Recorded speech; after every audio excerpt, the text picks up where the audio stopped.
Nesse canal aqui, Massagens Cerebrais, eu já fiz 2 rankings.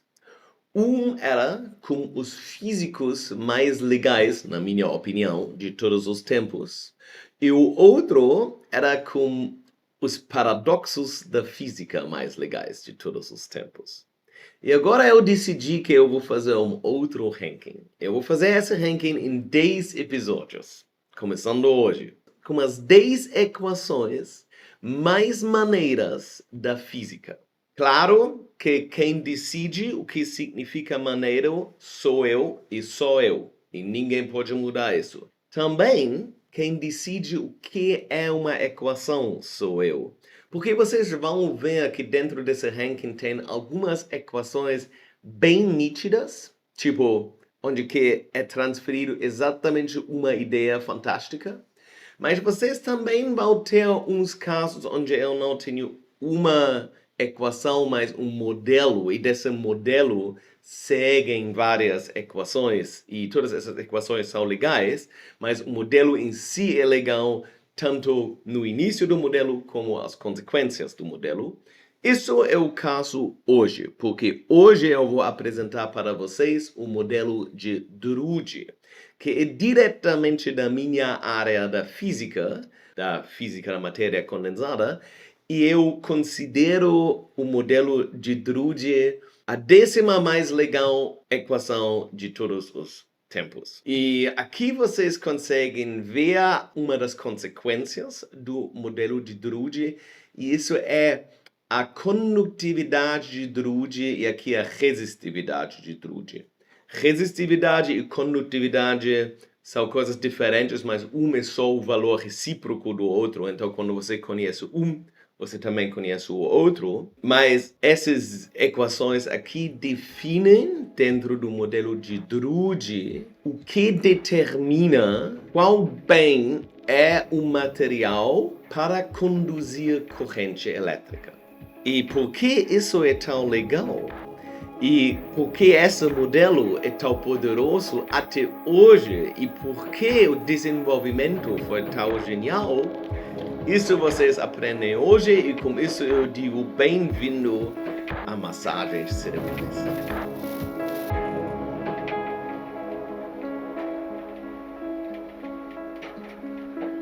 Vamos começar com o contexto histórico. O modelo de Drude foi desenvolvido por Paul Drude, um físico alemão, em 1900.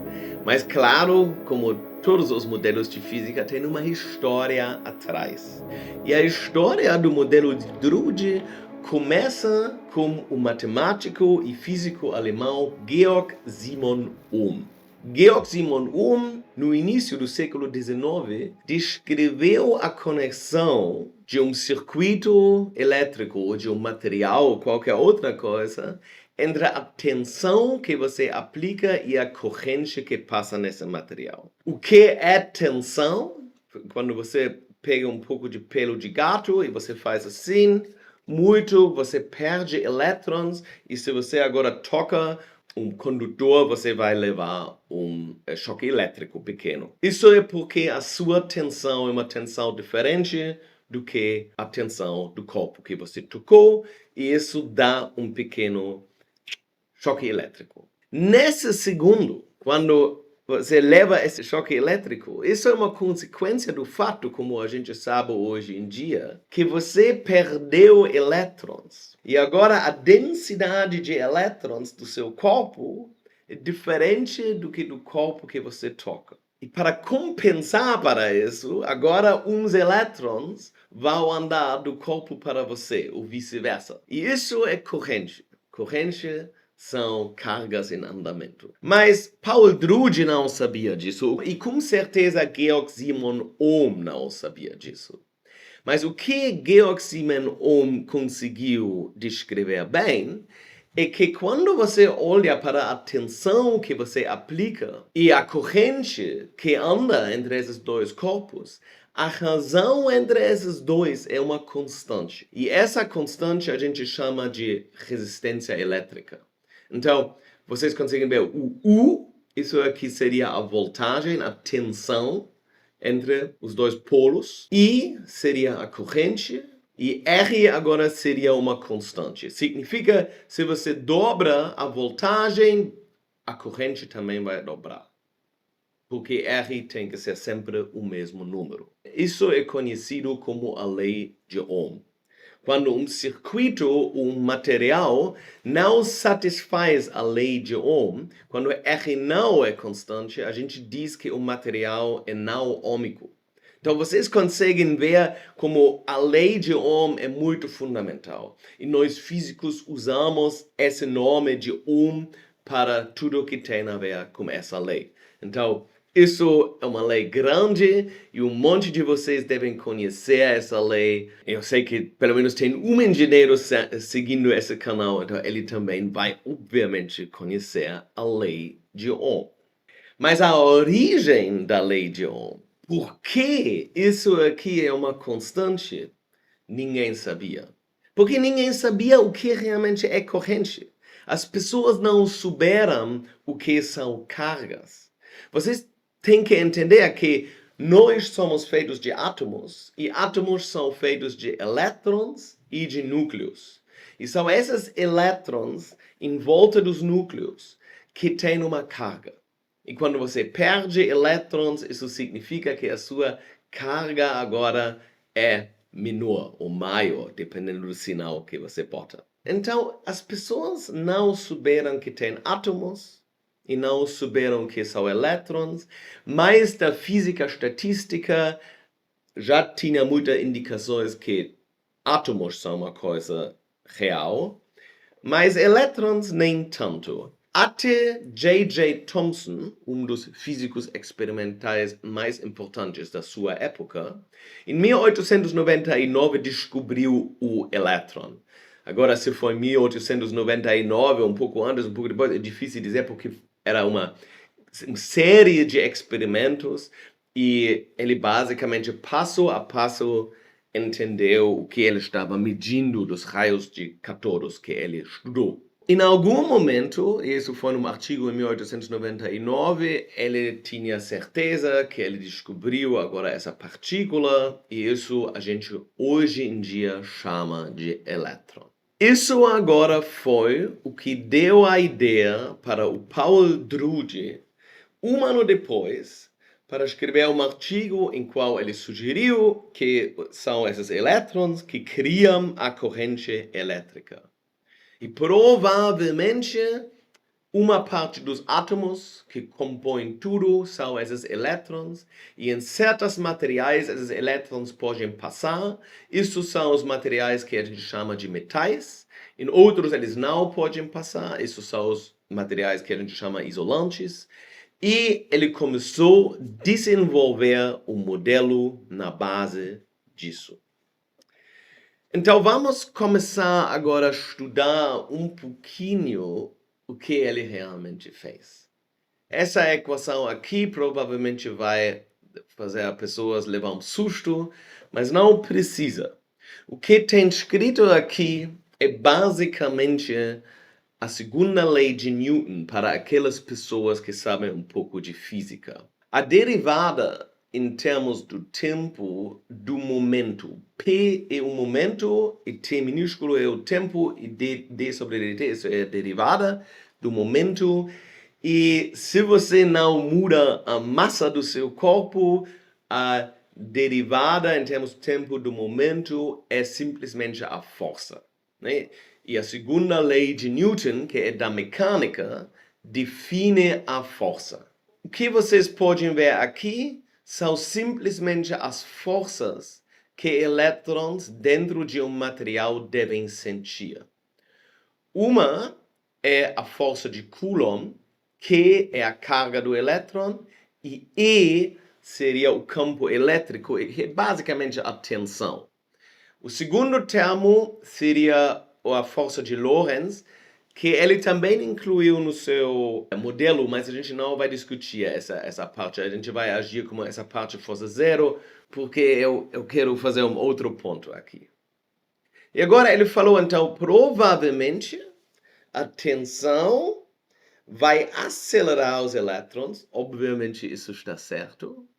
Mas os elétrons, eles devem colidir com algo, porque senão a corrente não poderia ser constante, mas ele simplesmente cresceria com o tempo, porque os elétrons fossem mais e mais acelerados. Ele supunhou que provavelmente os elétrons colidem com objetos, e isso ele introduziu nessa equação como uma força, que ele falou que seria o valor médio do momento dividido por tão, se tão é o tempo médio que um elétron está livre entre duas colisões. Isso foi mais ou menos a ideia. E agora ele deduziu dessa ideia essa equação aqui, que foi a primeira equação que criou uma conexão entre a corrente, J é a densidade de corrente, mas a conexão entre a densidade de corrente e a corrente é trivial, e o campo elétrico, que seria a tensão. Então, isso aqui foi a primeira vez que alguém deduziu uma equação que estruturalmente pareceu como a lei de Ohm. Lembrem que a lei de Ohm disse que a razão entre a tensão e a corrente tem que ser uma constante. Então, se você divide essa equação agora por E, você consegue ver que aqui tem uma constante. Nq quadrada tau m. Então, o que significam esses termos? N, Q, tão e M. Eu já falei que é a carga, mas agora esse termo em total, isso hoje em dia a gente chama de condutividade de Drude. E esse N minúsculo é o número de elétrons livres no material. Na verdade, é a densidade de elétrons livres no material. Significa Drude não sabia o porquê elétrons são livres. Ele não poderia saber isso. Ele viveu num mundo sem um modelo de átomo muito consistente com a realidade. Então ele não sabia por que certos elétrons são livres ou não, mas obviamente alguns são livres. Então N seria o número de elétrons livres no material. Que a carga do elétron, isso hoje em dia a gente sabe que é um número fundamental, uma constante da natureza. Então, isso é esse T que parece um pouquinho estranho, né? Isso é uma letra grega, esse tão aqui, né? A gente chama essa letra tão minúsculo. Então, o tão seria esse tempo entre duas colisões. O tempo de que um elétron está livre. E m seria a massa do elétron.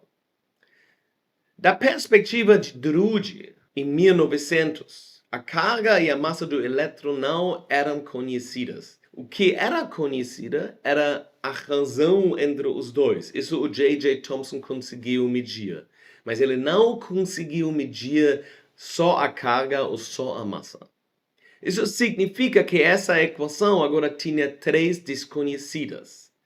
Isso é um sucesso qualitativo, né?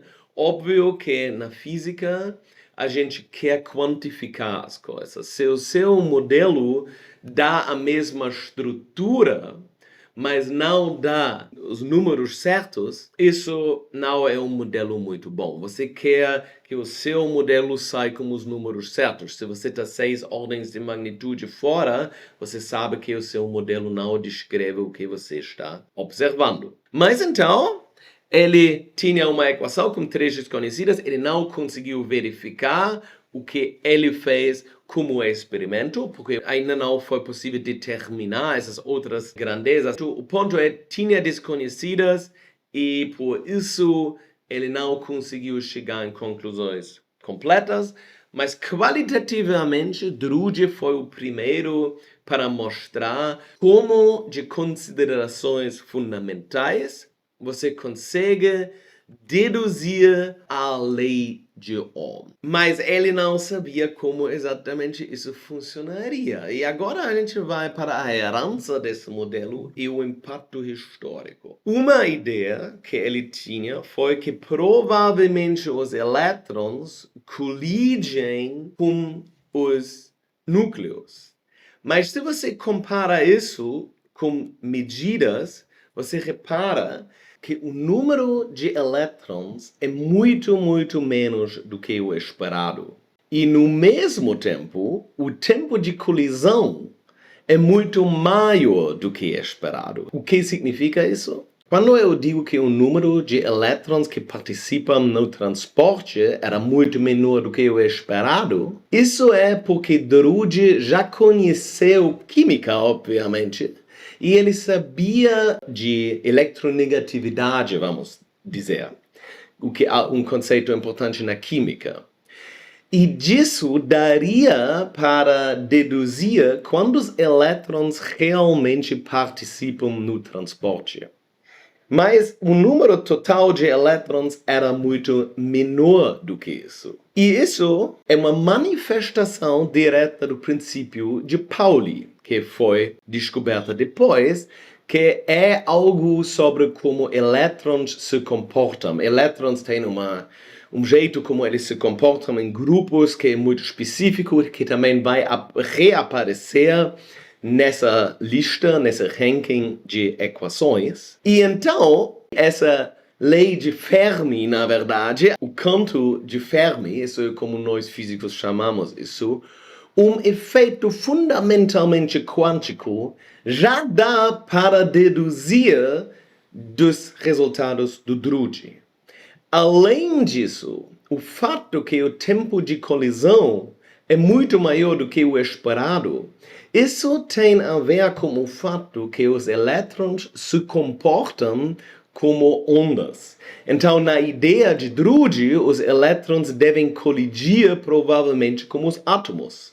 Então, como os átomos fixos. Então, isso significa que a distância entre os átomos é alguns angstrom, né? Uma distância mínima. Mas, de fato, os elétrons, como eles também são ondas, eles basicamente colidem com imperfeições na sua rede cristalina. Isso é algo também fundamentalmente da mecânica quântica. Além disso, né, agora a gente falou sobre o N na fórmula da condutividade de Drude e o tau na fórmula de condutividade de Drude, mas também a massa de elétrons é diferente dentro de materiais. Dentro de materiais, eles se comportam como eles tivessem uma massa diferente, e isso se chama a massa efetiva. Então, todos esses conceitos, o conceito do canto de Fermi, da esfera de Fermi, a gente não discute isso aqui, não importa, algo da mecânica quântica. O comportamento ondulatório de elétrons e a interação com a rede, tudo isso está dentro das análises que você faz nos seus dados com a equação de Drude. Então, de uma certa maneira, se você hoje em dia olha para a condutividade de Drude e você tem um material, agora tem umas correções, se você tem materiais não isotrópicos e tudo, mas em geral, você pode usar essa equação, corrigir esses termos, porque hoje em dia a gente sabe que a mecânica quântica é real e a massa do elétron dentro de materiais, na verdade, tem que ser substituída pela massa efetiva. E essas coisas pequenas, ja? Nesse caso, a equação permanece válida. Você pode fazer uma análise perfeita com essa equação dos seus dados. E ela é absolutamente aceita, né? Se você olha na literatura, isso é um tipo de análise muito profundo de dados que a gente faz até hoje com a equação de Drude. Quando você quer entender os seus dados melhores, você começa com um modelo de Drude normalmente. E agora, se você tem cargas diferentes, você faz correções para essa equação, mas essa equação é o fundamento. Toda análise...